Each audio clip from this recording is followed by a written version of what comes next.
Lasconcola. Minister, just the first thing I want to say is I want to just comment on the excellent work that's been done by our frontline workers in all hospitals and the advancements that we've made in cancer treatment, cardiac treatment, etc. Our hospitals give a first-class service to our population, and our frontline workers put in huge work. I had occasion to go to Nina Hospital on Monday morning. Thankfully, it was only to the minor injuries department after getting a kick from a cow the previous Sunday evening. But my knee was extremely sore. But the professionalism and the speed at which I was X-rayed, etc., really shows that Nina is working very, very efficiently. And I would say yes, it can be used more to help UHL.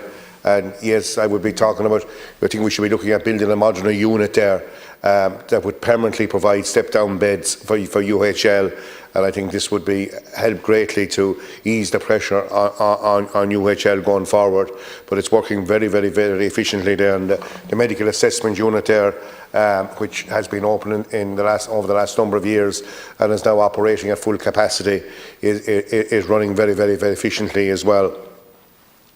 I just want to talk on the fair deal package in this legislation, and I suppose it would be very amiss of me not to congratulate my party colleague Minister Butler on the huge work she has done on the fair deal scheme. This is something I, as a rural TD, was looking for a long number of years, and it was an awful long time being promised and an awful lot of false dawns with the fair deal scheme. But thankfully, it's up and operating now, and for family farms, businesses, etc. Family businesses. It's hugely important that we have the 3-year cap on those assets. I suppose Ireland, as a country, land ownership and farm ownership is something that's very much in our psyche, and the love of the land is. I suppose maybe it is due to how hard we had to fight to get ownership of our land after 800 years of occupation by our neighbours, the UK. But the attachment to land is absolutely, it's immeasurable in this country. And we have a lot of incidents where elderly landowners are there, and they hold on to the land and they hold on to ownership of the land to their very last breath. And that's their right. They own the land, and that's perfectly their right. But I commend the Minister to broaden the scope of the fair deal scheme for the successors. And I think I would be putting forward an amendment that we broaden it even further, because you have elderly people who could be the last of their generation, so they wouldn't have first cousins, and they mightn't have any direct. Even grandnephews or even great-grandnephews. And it could be a first cousin once removed, or a second cousin that would be inheriting the land. But the purpose of the fair deal was to ensure that the farm would stay in family ownership and would be run by that family going forward. And I think as long as you meet those criteria, I would strongly ask the Minister to broaden the scope of the bill, and I will be putting forward an amendment to the Minister that I hope she will look favourably on, to broaden the scope of what can be termed a successor.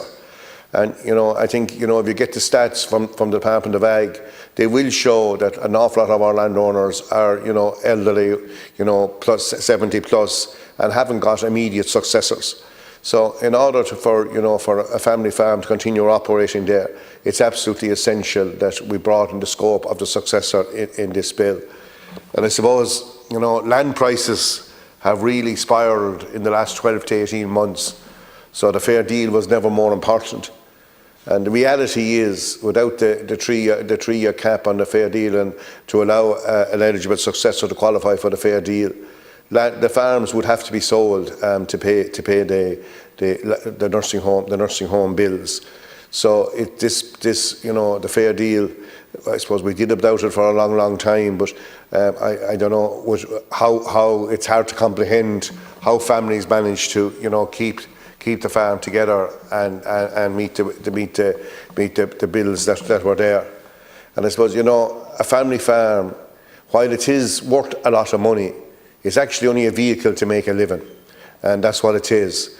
And you know, I suppose there's a saying, you know, you live in poverty and you die a millionaire when you have a farm.